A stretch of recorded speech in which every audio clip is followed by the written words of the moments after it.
به نام یاد خدا، هر سلام و درود دارم خدمت تمام شما بیننده های عزیز. امیدوار هستم که جور و صحتمند و سرحال باشین. شما را به بزرگترین مرکز خدمات املاک در شهر هرات به راهنمای آنلاین عبدالستار محمدی خوش آمدید میگم.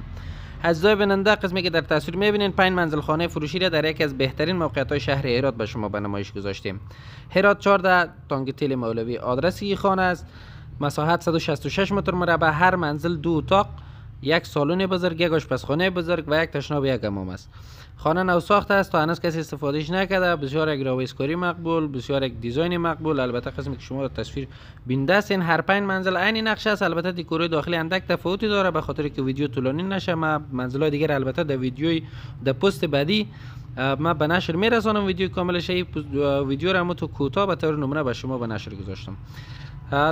166 متر مربع مساحتی جای داده است و همچنان قیمتش هم $1,90,000 آمریکایی با جور آمد.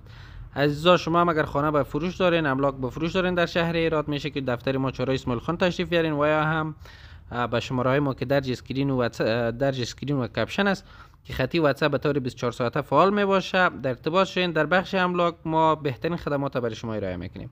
عزیزا هم که علاقه‌مند خرید خانه هستند، میشه که به دفتر ما مراجعه بکنن و یا به شماره های ما در ارتباط شوند. دوستان، من ناگزیر از حضور شما خداحافظی میکنم تا برنامه بعد که من در خدمت شما عزیزا قرار میگیرم. شما را به الله پاک و بی‌نیاز میسپارم.